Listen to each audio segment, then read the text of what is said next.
silang manganib bang targetin ng buong puwersa ng SAG Charlie. Ngunit walang nakuhang reply ang SAG Charlie.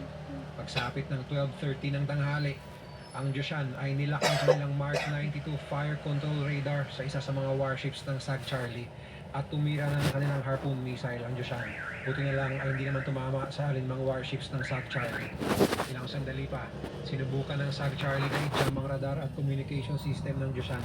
Ganun pa man, narinig ng ilang mga sundalo ang pagsabog muli ng isa pang harpoon missile sa may layong 100 feet lamang mula sa kanilang warship. Dahil dito, agad na pinagalan ng SAG Charlie ang kanilang 5 missiles patungong Joshan. Agad namang napulbos ang bridge ng Iranian warship at tuluyang nawala ng kuryente ang kabuuan nito.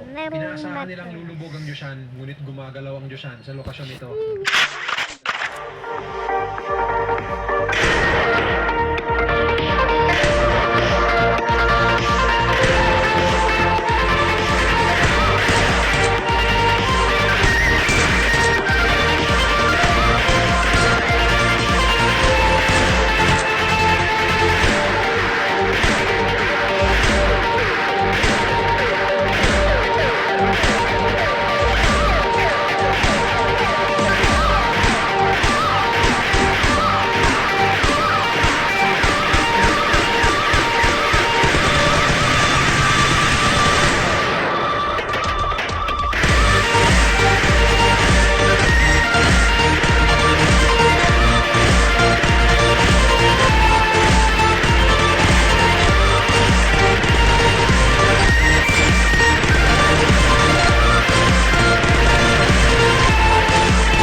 Agad ng Iranian ship ang fighter jet ng US at sa kanilang enkwentro si Captain Langston na piloto ng naturang A6 pagkakakilanlan ng warship. At ito ay walang iba nila na IRIS Sabalan.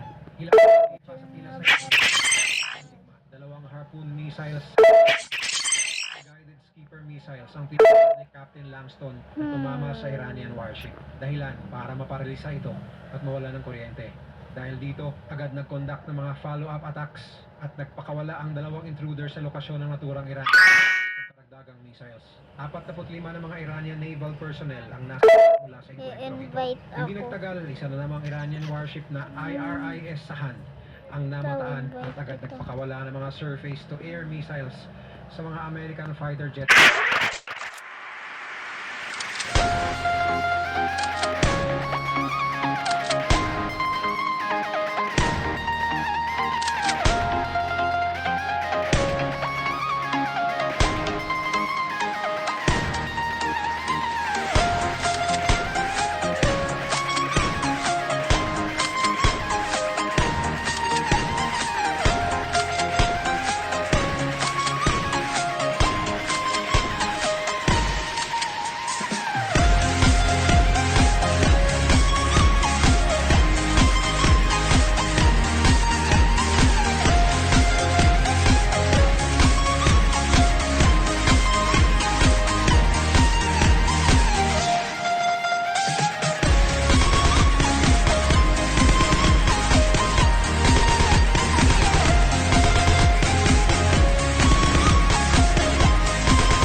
Forces sa pamamagitan ng isang systematic na operasyon sa loob lamang.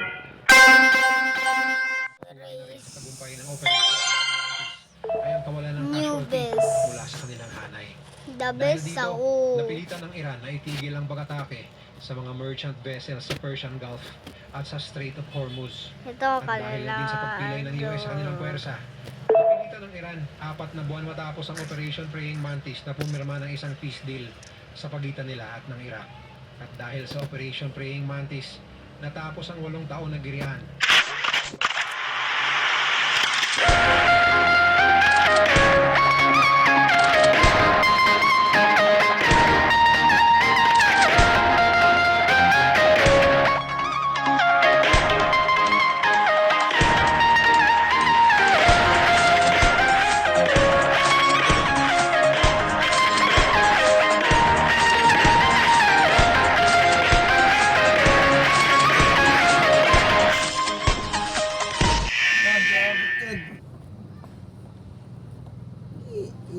Nakaikot kasi, nakaikot. Oh.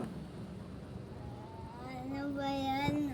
Naikot po, nakakaikot. Ano ba yan? Kasi naman si Papa eh. Ako pa si Sin. Ito nga. Nadituloy ako. Ito nga itong nagtatagal na actions eh. Eh? Pwede ka naman tumayo eh. Ako kahit malapit ako, may ginagawa kasi ako, nakikipaglaban ako kay Kasalanan mo yan. sa'yo. Kasalanan mo yan kasi malapit ka. Account mo yung pinaglalaban ko. O ito, kay Angel Barongga.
Wala rin.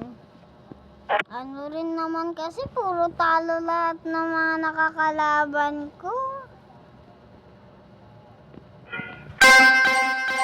Akin yung mga nilalabanan ko ah. Ay, shit.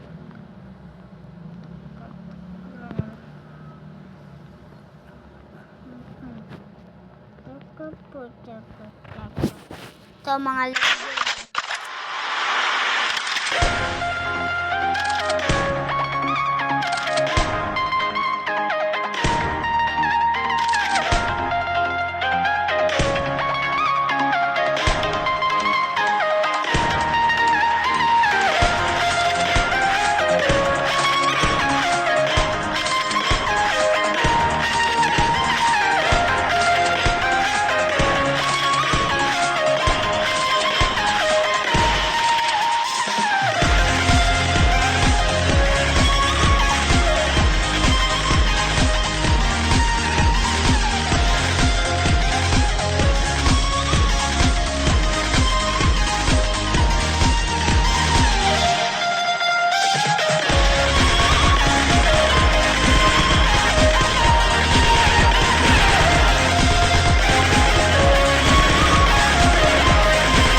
laban ka pa sa akin eh. Duwag ka rin pala eh. Wala ka rin nagawa eh.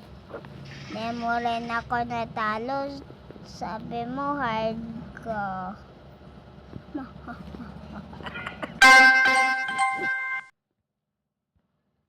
Okay, mag-i-invite uli ako. Invite ako ah. Tingnan nyo. Invite. Pag hindi niyo ako in-invite, mamatay kayo.